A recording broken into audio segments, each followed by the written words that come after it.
आस्था पर जितने लोग फेसबुक यूट्यूब पर देख रहे हैं, फेसबुक यूट्यूब पर मान लो ये शंकर भगवान का शिवलिंग है, ये जलाधारी है, ये जलाधारी का भाग जहाँ से जल अपन यहाँ चढ़ाते हैं तो यहाँ से नीचे की ओर चला जाता है।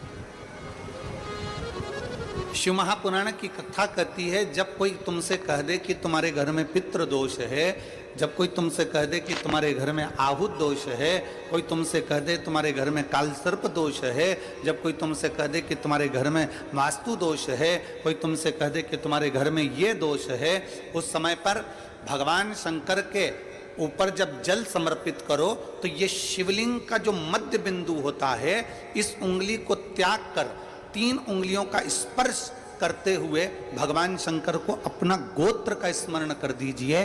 कैसा भी दोष घर में लगा होगा वो दोष समाप्त होगा ही, वो दोष मिटेगा ही।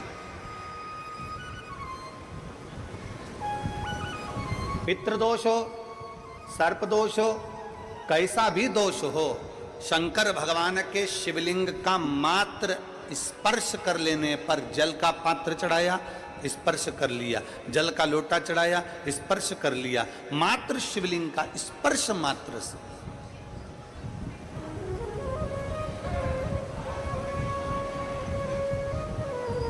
संसार में, पृथ्वी पर आज श्राद्ध पक्ष के अवसर पर पूरा देश, देश ही नहीं विदेश, संपूर्ण देशवासी, संपूर्ण विदेश में रहने वाले सनातनी आज भगवान अपने अपने पितरों को, अपने अपने श्राद्ध पक्ष में पूर्वजों का स्मरण कर रहे हैं, उनको याद कर रहे हैं।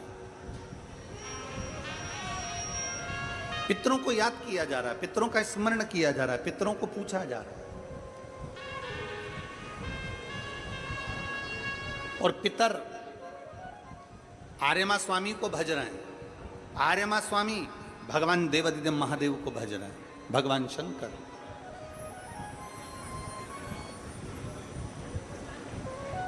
शिव महापुराण की कथा कहती है, आप जब 1 लोटा जल भगवान शंकर को समर्पित करते हो, जब आप 1 लोटा जल भगवान शिव को समर्पित करते हो, उस समय भगवान शंकर को जल चढ़ाते समय आपके पूर्वज, आपके पितर, आपके आहूत, आपके वासुक, जो भी आपके हैं, वो सब आकर अपना अपना भाग, जल भाग प्राप्त कर लेते हैं, अपना अपना भाग ले लेते।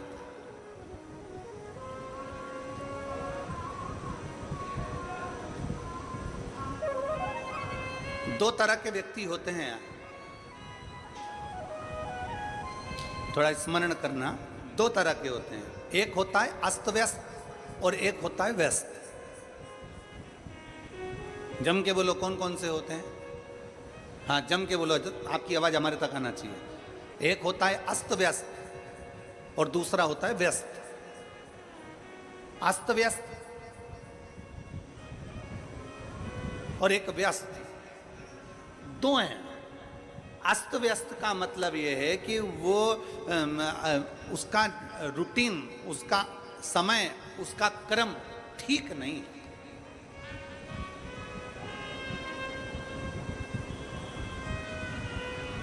व्यस्त होना एक अलग बात है और अस्त व्यस्त होना एक अलग बात है। व्यस्त होना मतलब, अस्त व्यस्त जो व्यक्ति होता है ना, उसको 1 मिनट का भी समय नहीं मिलता है, 1 मिनट का भी समय नहीं मिलता अगर अस्त व्यस्त व्यक्ति है।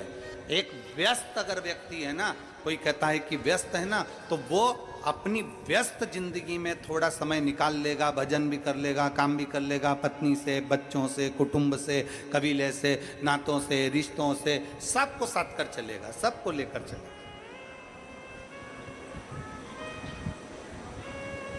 व्यस्त के साथ में, अस्त व्यस्त के साथ में, दोनों में अंतर है। अस्त व्यस्त भटका हुआ, अस्त व्यस्त कहीं ना कहीं पड़ा हुआ, अस्त व्यस्त कहीं भटका हुआ। और व्यस्त जो होता है वो अपनी व्यस्तता के साथ में, वो अपनी व्यस्तता के समय में भी अपने परिवार के लिए, कुटुंब के लिए, बच्चों के लिए, अपने कुल के लिए, अपने समाज के लिए, अपने क्षेत्र के लिए समय निकाल लेता।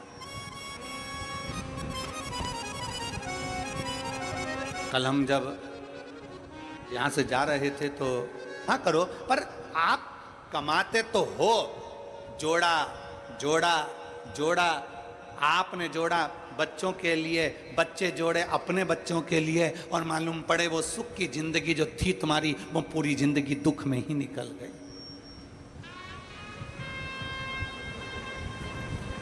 पूरा जीवन दुख में निकल गया, पूरा जीवन।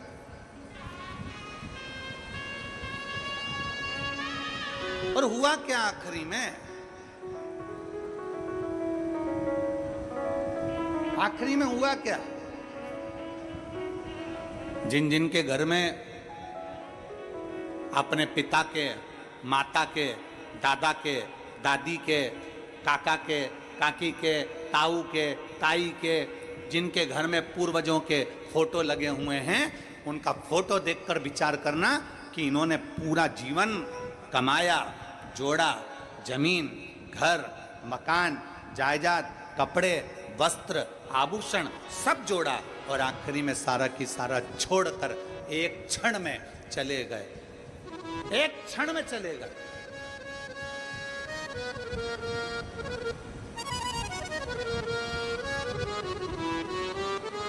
उसका भोग कहां भोगा?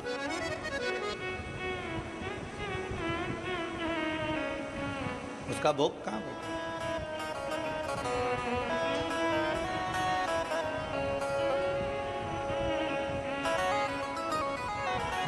एक बात आपसे पूछें, मेरे नांदगांव के सभी लोग बड़े प्रेम से, आप लोग जितने श्रोता भाई बहन बैठे हो, बताइएगा,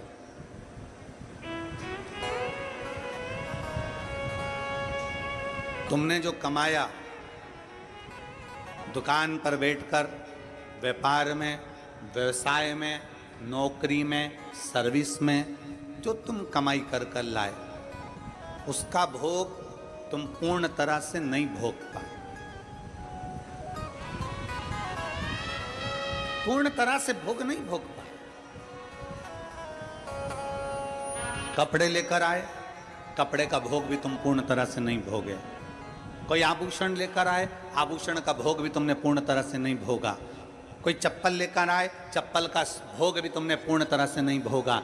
कोई वस्त्र, आभूषण, जमीन, जायदाद, मकान, बंगला, गाड़ी, किसी का भोग तुम पूर्ण तरह से नहीं भोगते। मकान बनाया, मकान बनाने के बाद में फिर विचार करते हो थोड़ी सी 2 एकड़ जमीन ले लूं, 2 एकड़ जमीन लेने के बाद फिर विचार करते हो कि 4 एकड़ जमीन ले लूं। सब कुछ बढ़ाया तुमने, जितना बढ़ाया उतना भोग नहीं भोग पाए। पर शास्त्र कहता है तुमने जो कमाया उसका भोग तुम पूरा नहीं भोग सकते। पर इतना याद रखना, तुमने जो कमाने के लिए जो तरीका या नियम या नीति के अनुकूल जैसा कमाया, उस कर्म का भोग तुम्हें भोगना ही पड़ता है। तुमने वस्तु का भोग भोगा कि नहीं भोगा, तुमने सामग्री का भोग भोगा कि नहीं भोगा, तुमने संसाधन का भोग भोगा कि नहीं भोगा, पर अपने कर्म का भोग हमें भोगना ही पड़ता है।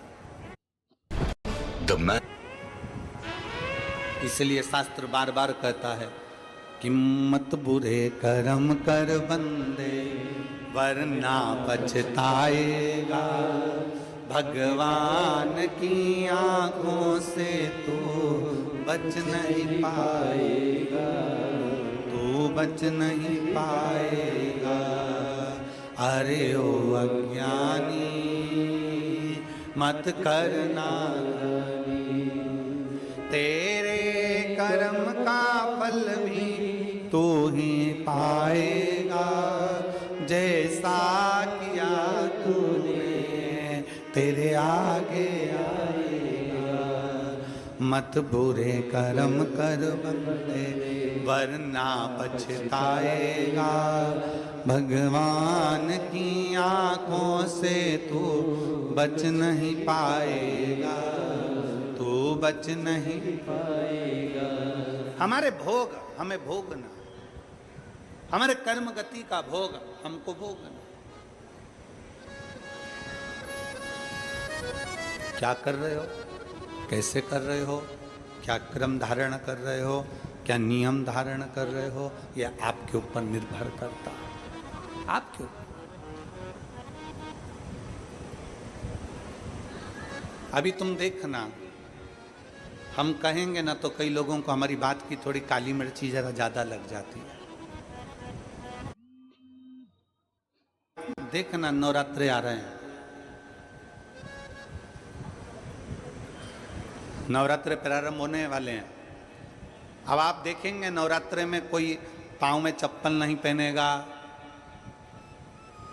बोलो बोलो, सही है कि गलत है? कई कई लोग 9 दिन तक नियम लेंगे, हम पाँव में चप्पल नहीं पहनेंगे। कोई लोग नियम लेंगे कि हम 9 दिन तक भोजन नहीं करेंगे, हम अन्न का त्याग करते हैं। कोई 9 दिन तक नियम रखेगा, मैं लौंग पर व्रत रखूंगा 9 दिन। कोई व्रत रखेगा, मैं 9 दिन तक केवल 1 गिलास दूध पर व्रत करूंगा।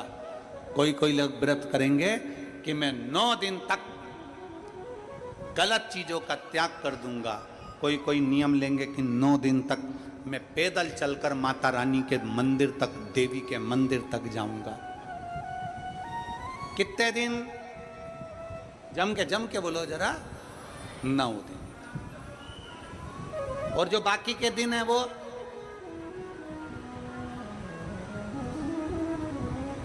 केवल 9 दिन।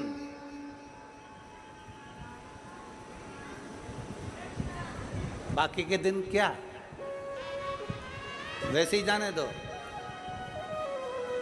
शिव महापुराण की कथा कहती है ये 9 दिन तुम चप्पल पहनो मत पहनो, 9 दिन तुम माता के दरवाजे जाओ मत जाओ, 9 दिन तुम उपास रखो ना रखो, 9 दिन तुम अन्न त्यागो ना त्यागो।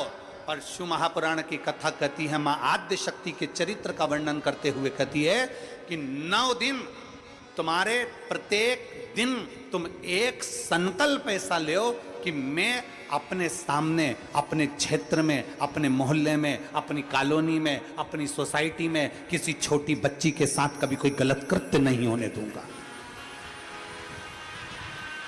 9 दिन में दूसरा नियम लो, हमारे मोहल्ले में, हमारे क्षेत्र में, हमारी कॉलोनी में, हमारी सोसाइटी में मैं कभी अपनी सोसाइटी में, अपनी कॉलोनी में, अपने क्षेत्र में कोई गलत व्यसन नहीं होने दूंगा।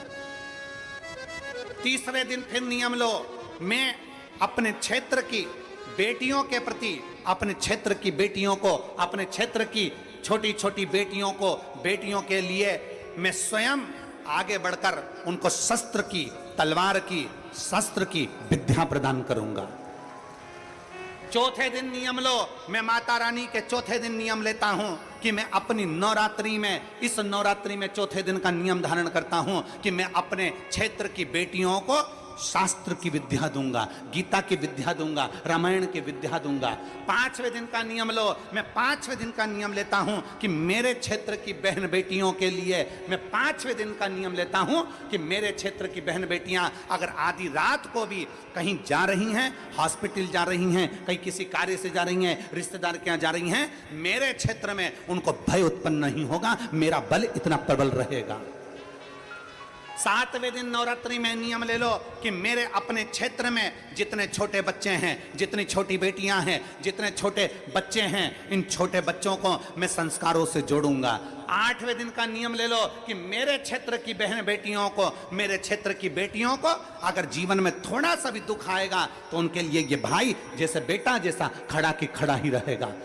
9वें दिन का नियम ले लो कि मेरे क्षेत्र की बहन बेटियों को कोई आंख उठा कर ना देखे, ये 9वें दिन का नियम है।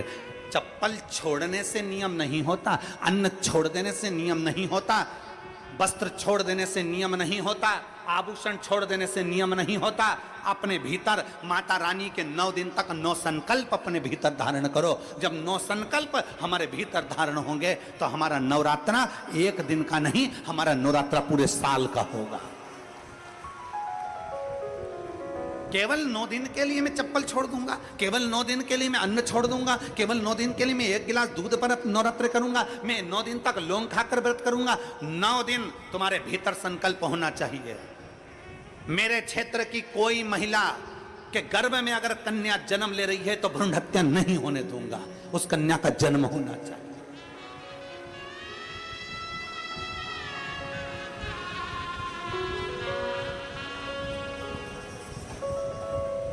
अपने 9 नियम बनाइए, अपने 9 नियम बनाइए। केवल रोटी नहीं खाऊंगा, 9 दिन रोटी नहीं खाऊंगा, पर दुनिया के प्राण खाऊंगा।